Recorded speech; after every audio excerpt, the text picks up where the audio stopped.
All right. So yeah, the participant count is going really up really fast. Arish, it's such a pleasure to see you, to chat with you again. Yeah, it's We great got the to chance. see you virtually.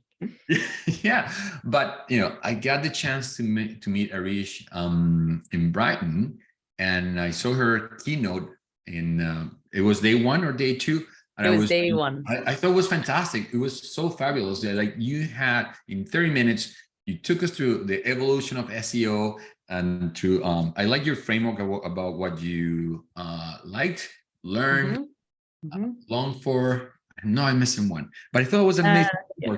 But your talk was so well received, and I gotta say, not because we're here, it wasn't. I like was one of my favorite for sure. I think you have such an amazing ability to communicate and to make it just easy for people to digest and be engaged. So thanks for joining us. So Arish is the founder of Carolina. Did I say that right?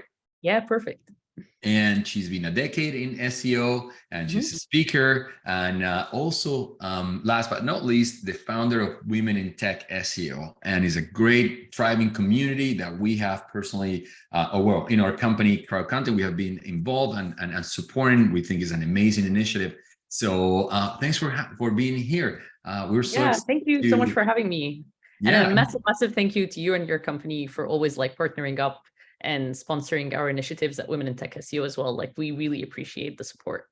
No, more than happy. Like for us, it's a pleasure because I think it's a great initiative. I think we should definitely have more representation of women and other groups that have a smaller representation in this world that has been male dominated. So thanks for all the work that you're doing. But anyway, today, we're going to be talking about a little bit of the evolution of SEO and also community building and how community building is intertwined or kind of impact SEO.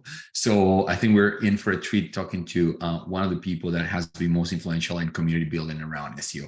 So, but again, Arish, let's just start by talking about, give us, your thoughts about the evolution of SEO. Has been very interesting. I remember from your talk with Brian that one of the things is in SEO is that no 2 days are the same, right? So I hmm think one of the biggest things in SEO is the change and how dynamic it is.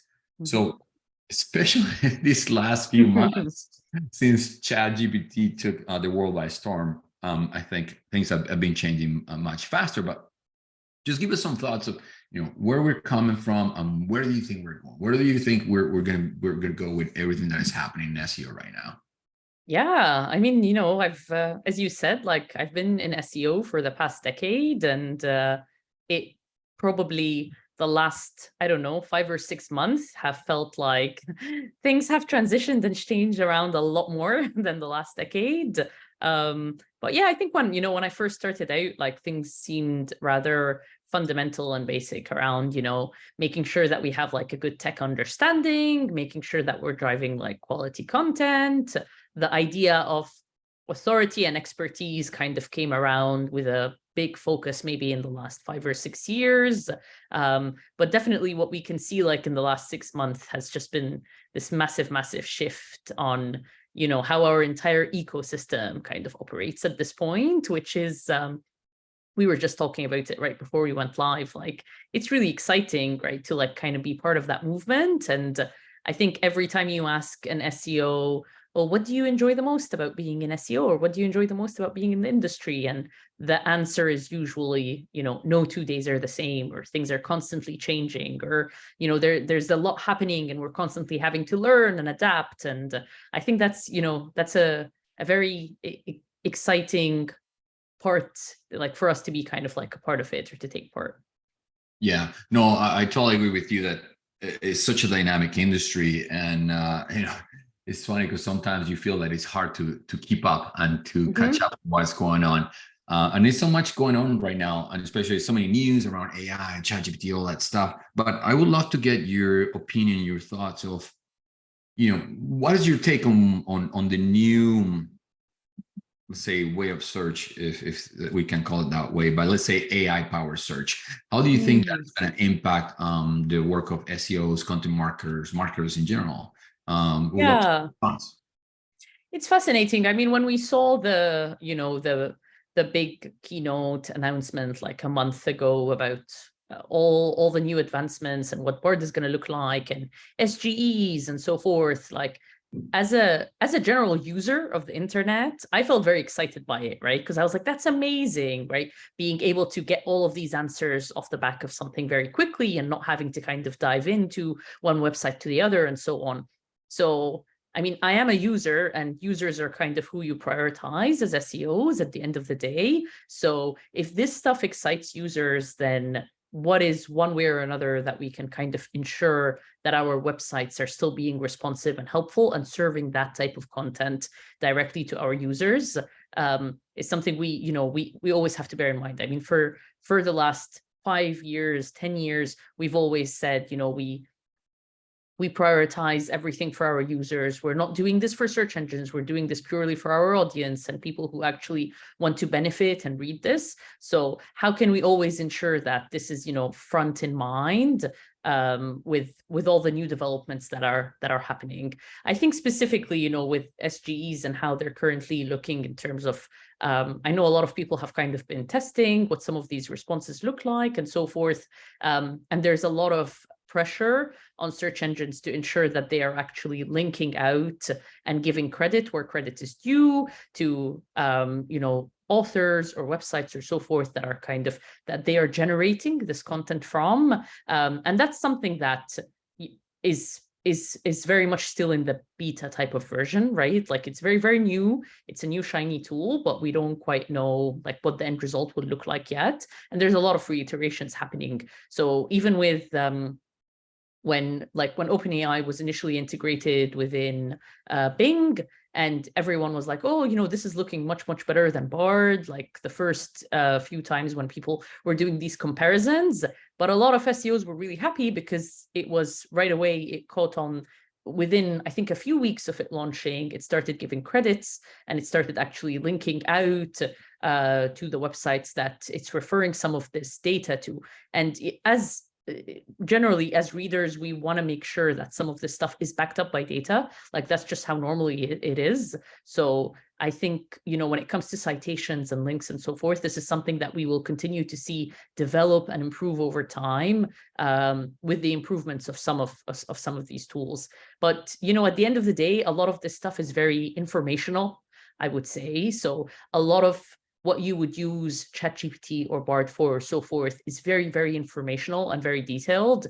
And it's not your typical transactional type of data that you would end up usually visiting an actual e-commerce site for, doing all your scrolling through that, going through that whole user journey and deciding at what point you need to convert. So, search engines and answer engines, like they're two very, very different things, but as users, we will likely continue to use both, not just one is kind of how I view it.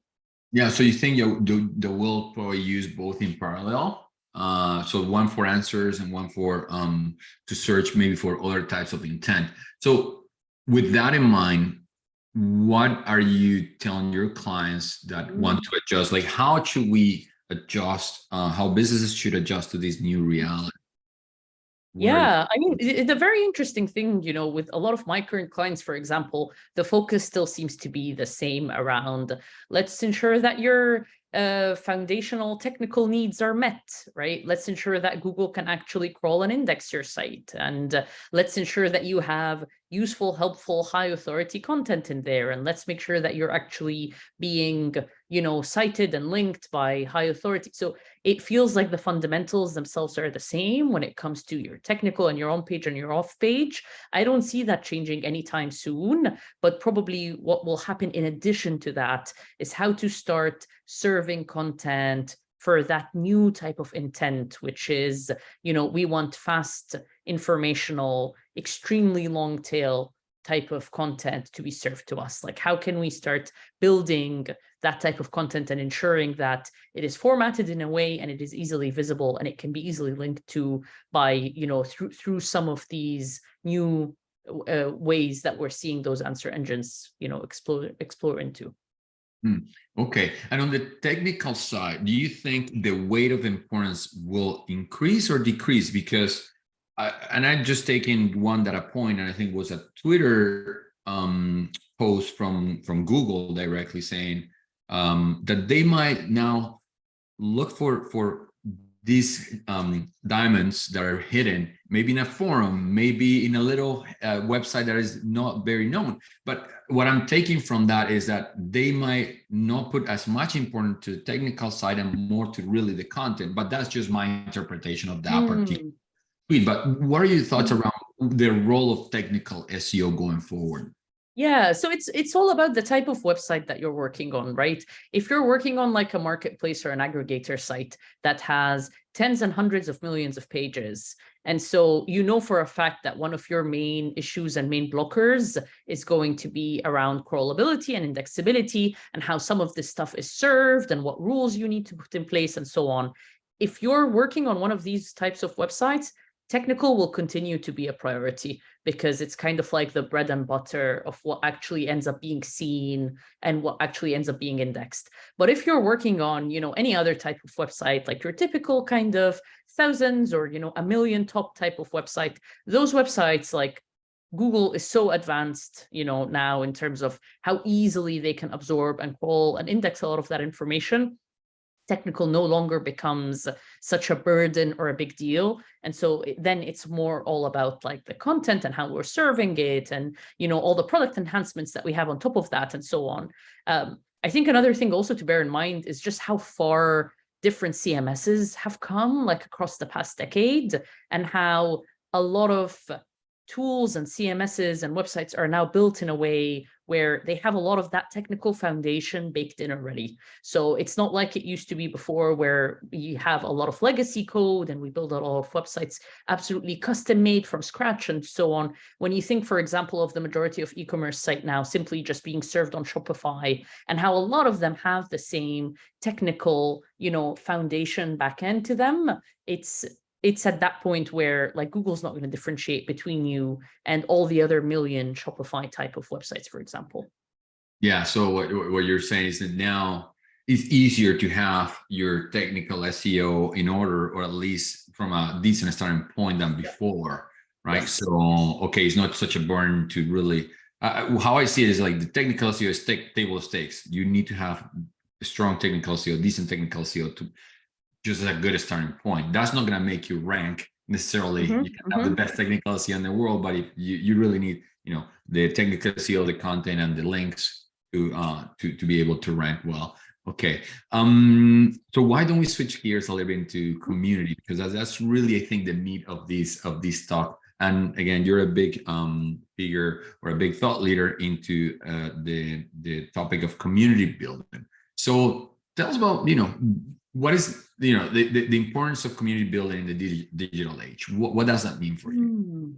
Yeah, I mean, just purely from a personal perspective, like I started Women in Tech SEO, like a community in our industry aimed for women in the technical SEO field around 4 years ago. And it was purely because, I wanted to be surrounded by other peers within my industry. So I was in the industry for around 6 or 7 years, and I kind of struggled to belong or to fit in. And I wanted to like a judgment-free zone and a safe zone to be able to kind of ask questions and so on and so on. Like I ended up kind of creating a community around that idea. And there's, it's I don't know, within 4 years, there's like over 6,000 of us. Like we have tons of initiatives. We do mentorship programs. We do like annual global festivals. So it's one of those things where this isn't, you kind of look across different industries and you see a lot of these different examples where different communities of people kind of come together that have some form of shared goal, or they want to accomplish something together or learn something together.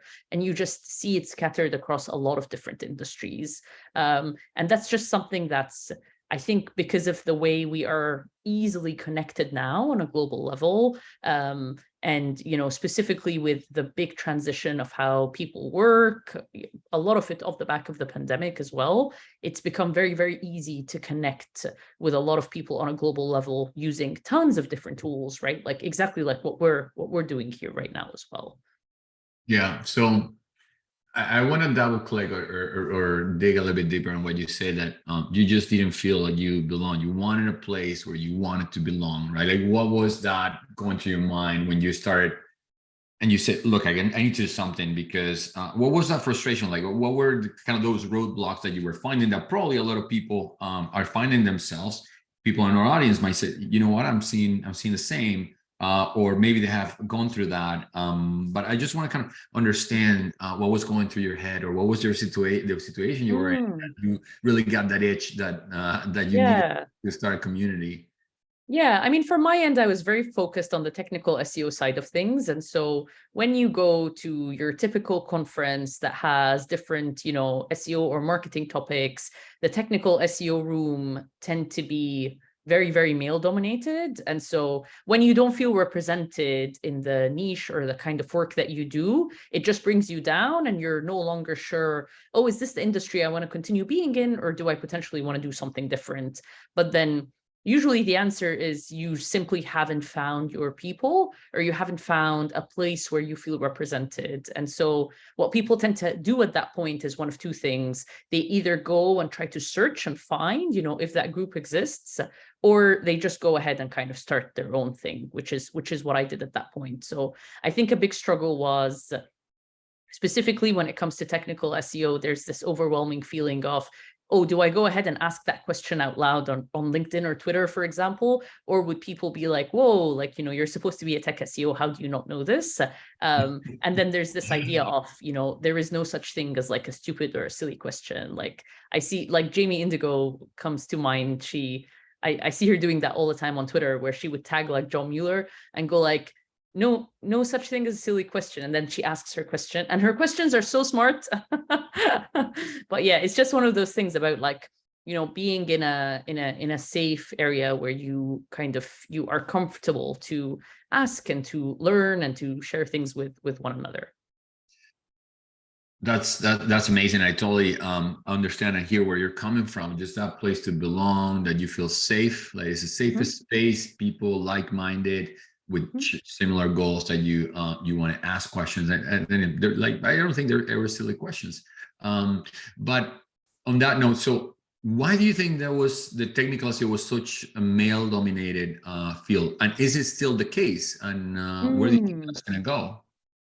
You see it across a lot of industries, right? Like there's a lot of industries that tend to be quite male dominated, and in general, like the tech industry as a whole, like technical SEO is probably one of the good ones if you compare it to, like developer communities, for example, or specific tracks in, like, let's say Android mobile engineering or iOS mobile engineering or so on. Like there's a lot of different industries and tracks that are quite male dominated. Like that tends to be the normal, specifically if you look at their conference lineups and so on. But I think it's all about kind of, giving each other like the encouragement to. So one of the things that we focus on a lot is kind of how do we amplify the voices within the community? And so we do that by portraying our members through the Speakers Hub and the Founders Hub, and doing weekly interviews with them, and having our own publication, and having our own conferences where like the full speaker lineup is women in technical SEO. So I think it's a problem of kind of visibility, but also not being given the opportunity to be amplified or to shine on different stages. Yeah. And do you think that what you are doing over women in tech SEO is now helping to attract new people into the industry? Because I see that probably at the beginning, you just give space for people that were in the industry. But do you think now you're getting to that point where now it's so well represented, and now maybe bringing more interest into the field? Does that make sense? Yeah, I love that. I mean, I would hope that's the case. So something we always say is, and I said that from the very beginning, like this is a community for absolutely any woman who has any kind of interest in technical SEO. It doesn't matter if you've been doing it for the last 10 years or if you've literally just heard the word and were interested in what it is. So I think that's very important, because you do see a lot of groups over time that are very exclusive, where it's like, oh no, you need to have been in the industry this long, or you need to have been a speaker, you need to have been this, and then it makes it, it makes it very difficult for the barrier to entry then becomes very, very difficult, because new folks who want to learn from people who are experienced wouldn't get that exposure. And so, how can we ensure that the community has that nice, and that's a big reason why we have our mentorship program, which we run twice a year, specifically for that, where it's like, new folks coming in the industry wanting to learn from people who have been in it for a while and who are experienced. Yeah, no, that's awesome. I love that mentorship program. I'm sure probably people in your community are loving it. But now let's switch a little bit of gears within that community topic. What do you think is the intersection between community building and SEO? So I was thinking a little bit about this before our call, and I just wanted to give a few examples that have nothing to do with our industry initially. So a few examples of companies that do really, really well when it comes to doing their own community building. So HubSpot comes to mind, for example. And then there's a SaaS tool called Buffer, who were probably one of the first. They're a social media management tool, but they were one of the first that kind of, it's almost like had their community of users be there and be present and be available. And that was a big part of the buy-in in that tool in the first place, right? Very recently, my husband was building something off the back of Sanity, which is like a headless CMS. And he had a question, and then he found out, oh, they have a Slack community for developers. And so he just joined it, and then he asked this question there. And then a developer who works for Sanity responded back. And I think it's all these examples, and it just got me thinking too, I don't think we're doing that too well in our industry at the minute. Like, that feels like untapped territory where, it's very popular in like the development side of things, where a lot of them take really good care of their developers, right? Like they have very active communities and very active. We don't do a lot of that at the minute in the industry. And that feels like a lot of untapped territory, where I almost feel like a big part of any marketing team within a company, which can easily be integrated with SEO, should be this idea of community management of our users, and who we're trying to serve, and our audience members.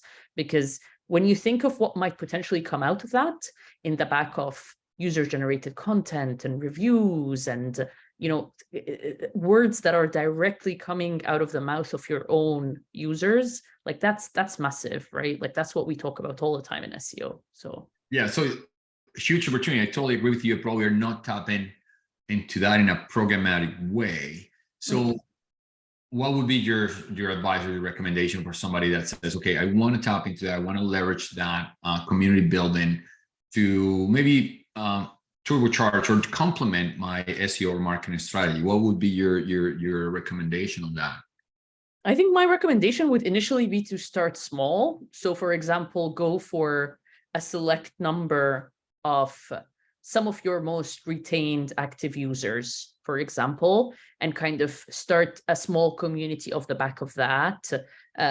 Be it like an advisory type of thing or a VIP type of thing or so on. But starting off the back of that and seeing how some of the content that comes through of it, some of the testimonials, some of the feedback, some of the reviews, some of the requirements, how a lot of that coming out of it can then be potentially baked in to the actual content of your website might be like a really interesting way to kind of start off the back of that. Because I feel like a lot of it might be, when you think about thinking about visiting your typical type of SaaS company website, where you're at this point of not being too sure if you want to give them your money or you don't want to give them your money, but then you see, on the landing page, like all of these different testimonials, and a part of the package is actually that you get to join a community and be part of this and be able to shape the product and do this and do that. Like that's a lot of leverage that you have, like you're tapping into your own market. And from that, you're potentially able to get more folks joining as well.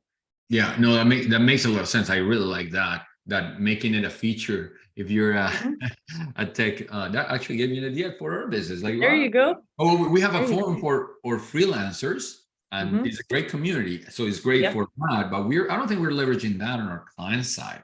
And probably our clients could benefit from each other, talking about content marketing, about writing, about copywriting, and all that stuff. So gave me a great idea. But then, how can we use that, or what would be the best way to leverage that content for SEO purposes?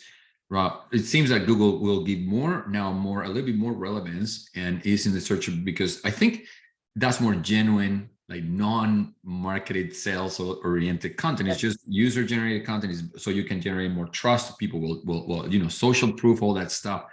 So how can we use that or leverage it to improve our SEO or improve our rankings, or get more visibility? What would be the technical side of it? Like, how would you get that to, or would you just let it to be organically and then hope that is found by Google? You know what I'm trying to say? I think one example that comes to mind is what a lot of products and websites do that are related to parents and children and so on. When you think of the amount of parent websites and mom websites and those type of review, that's literally how I buy every single thing. Like every single thing I buy for my child, I buy purely because, oh, do I buy this pram versus that pram, or which car seat should I get, or what's the best travel cot to buy? Like it's all that stuff, right? And you never buy it off the back of it's never purely purchased because I visited the actual brand website. It's always because this massive website that's created by a mom or a parent actually sat down and reviewed 5 top products and then told you that's the best product to go ahead and buy, right? So if you have those people, your users, as part of your community, you know that they're going to end up reviewing your products, right? And you know that they're going to end up doing write-ups about it, and you know that they're going to end up, and that's how you end up making that connection, right? Like it is part of your off-page marketing and your on-page marketing strategy, but in a way, like those are your authority folks that are being trusted by your audience and your users, and this is how you're going to end up meeting that demand. Okay. So, and would you say, is it better to maybe try to create that community under your side, or maybe have like maybe leverage social media, so something like this, like off your side, and then links somehow? I don't know. How would you think about those things? I think, a lot of it ends up being interconnected. Like Women in Tech SEO as an example, like everyone has purely found us off organic, like purely organic off the back of, and a lot of it was organic social, just kind of, word of mouth, or I heard about you on Twitter, or someone mentioned you on LinkedIn, or so on. So that's very, very popular. That's very common that it kind of feeds off the back of it, right? It's very rare that when it comes to, unless it's brand, people aren't going to be aware that specifically this community. So it's very difficult for someone to come across you purely from an on-brand perspective. So it's always going to be someone is trying to find a solution for a specific problem and so forth. Yeah. Okay. So I just want to remind everybody, if anybody has any questions, please put them in the chat or in the Q&A. I'm not a stickler about where you put them, as long as we can get the questions for our each. So how about, developing the community? I think at the beginning is a little bit hard, right? Like just getting it off the ground. So you talked about, okay, word of mouth is pretty organic. I think if there's a good community, people will come. But what is the best way to really get it off the ground and get the word out, right? And how to kind of, push it a little bit, or giving a little bit of impulse, and then moderating it and get people engaged. How do you think about those different things? Yeah, so for just purely from my experience, probably what got us a lot of different visibility was, and getting more eyes on us, was just all the different initiatives that we were launching all the time. So the first time we launched our mentorship program, or the first time we announced we're going to do a full day festival, or when we announced that we're going to launch a podcast, or when we announced that we now have a new newsletter. So it's this constant, like, making sure you have new initiatives and if you try to think about it in like a SaaS kind of way, it's probably the equivalent of launching new features. So what is it about what is it that's changing? What are you introducing? How are you benefiting others? And so it then becomes, we started hosting a lot of similar type of workshops, for examples, and webinars. And then it would be, you share a lot of that on social, but then you say, you need to be part of the community in order to get the RSVP details and so forth. So it's kind of, how do you kind of pull people inside the community and have them join, but by advertising and showing off like a lot of the different initiatives and so forth that, that you have to support your community members. Okay, that makes sense. So now, you've been successful with women in tech SEO. You've been doing it for 4 years. So what have been some of the most difficult things that you have to overcome, and how did you overcome that? Mm. I mean, probably it's difficult to moderate a community at that size, right? But it probably one of the things that I did really well at the beginning was kind of ensure that we have like specific rules and values in place. Like that was very, very important for me to set from day one. But how can you ensure that you like share those constant reminders? On a personal level, I'm not very good at asking for help, but I think, for example, if different companies would be hiring like or having a specific community in place, it's very, very important to actually have a dedicated team behind that so that you can have proper community managers in place who introduce some of these initiatives and make sure that they're moderating how things go. And then I think with anything like scalability of something becomes very difficult, right? So at what is growing too fast, and at what point, which initiatives do you prioritize and which ones do you drop? Like that's something I tend to do a lot, where, for example, are we getting enough listens to our podcast? Is there a point to carry them on? Like once things were quite out of the pandemic, it started becoming a little bit obvious that maybe we don't necessarily need to carry on a lot of our virtual workshops. And instead, what we should be focusing on is more festivals, because a lot of people want to come in person again. So I think it's this idea of kind of evaluating and having that data to back it up of what do we continue doing and what do we drop? Because there's only so much that, any community can do within a limited time period. Yeah, no, it makes sense to prioritizing, making sure that you focus on the things that are gonna give you the best return for your efforts.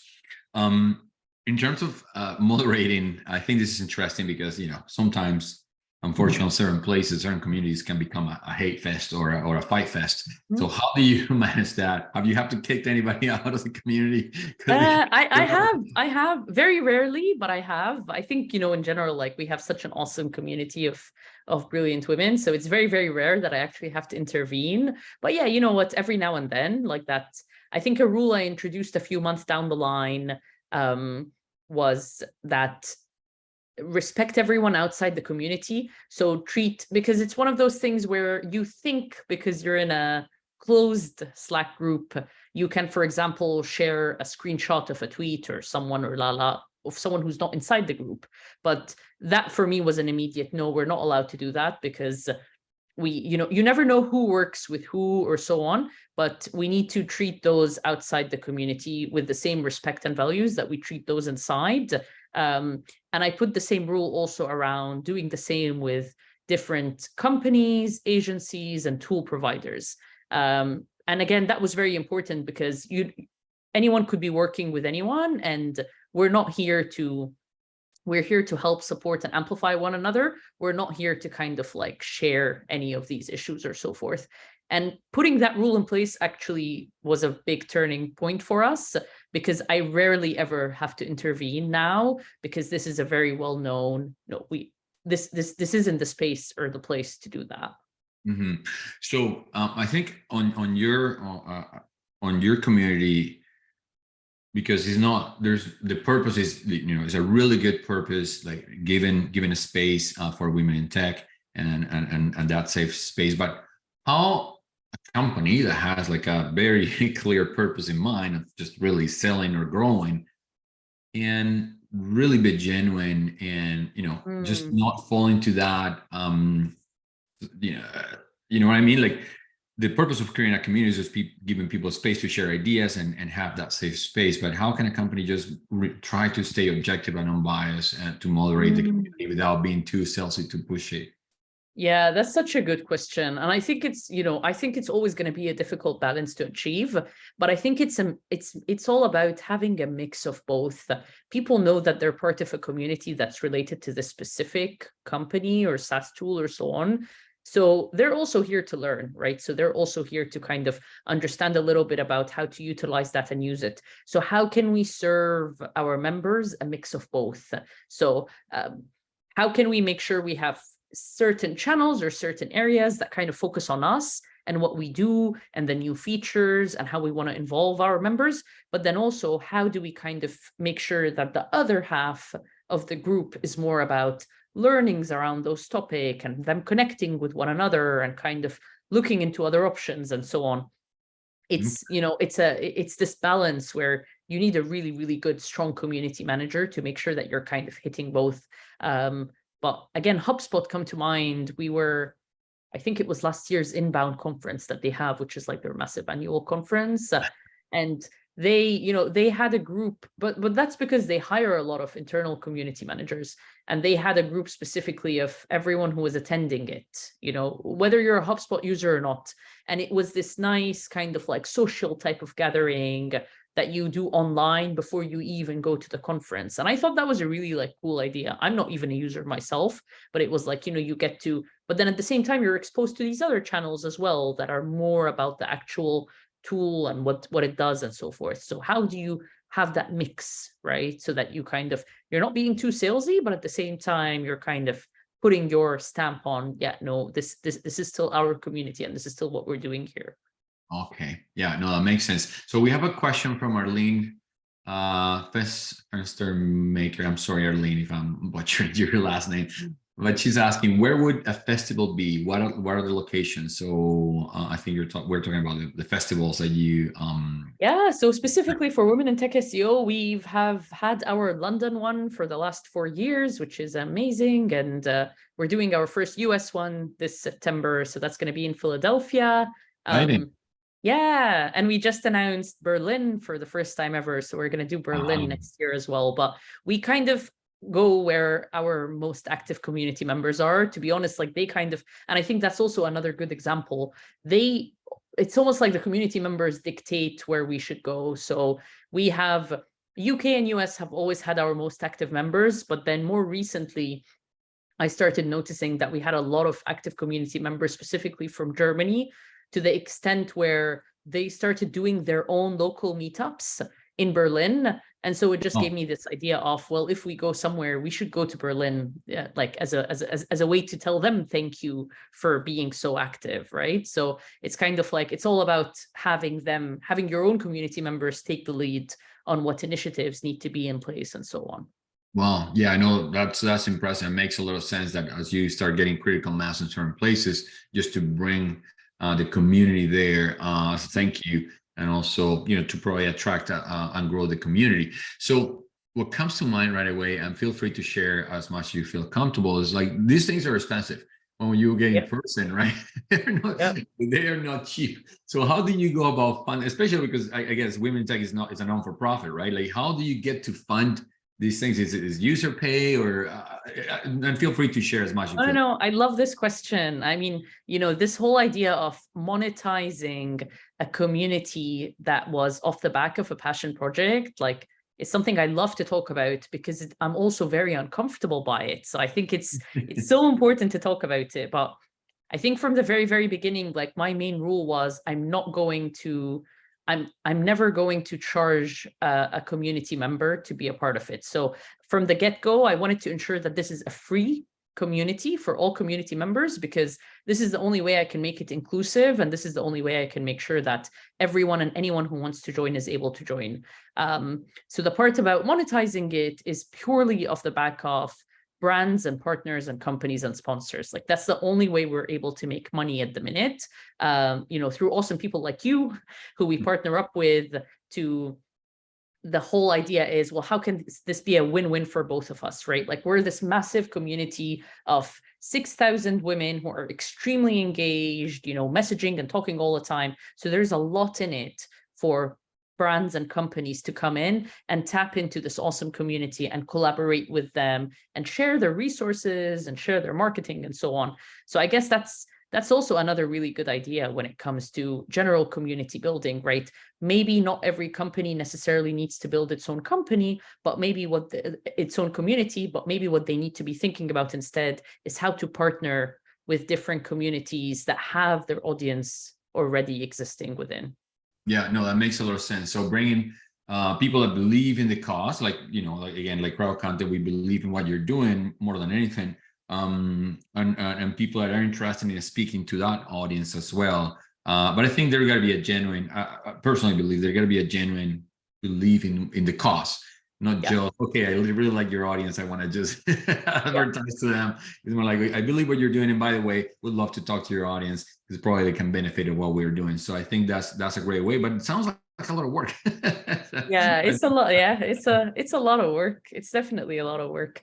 But I think it's also about, like, I'll give an example with crowd content specifically. What I love about the kind of resources that you share with us, for example, are specifically tuned into our community. So you would tell us, oh, we're doing a webinar with Brittany Muller, or we're doing a webinar with Lily Ray, and we're like, these brilliant women are already our own members, and we love them so much, and we want to support them. So yeah, of course we want to share that round. Like, it's not like, so again, it's this idea of how can companies do it in a smart way where they're tapping into different communities, but they're also sharing with them things that are very relevant for their audience base. Yeah, no, makes sense, and thanks for the shout out. We love the relationship with your community. But talking about successful communities, you mentioned HubSpot a couple times, but are there any other communities like Women in Tech that you admire, that you think they're doing a good job, that people wanting to foster a community should emulate? What success stories would you like to share with us?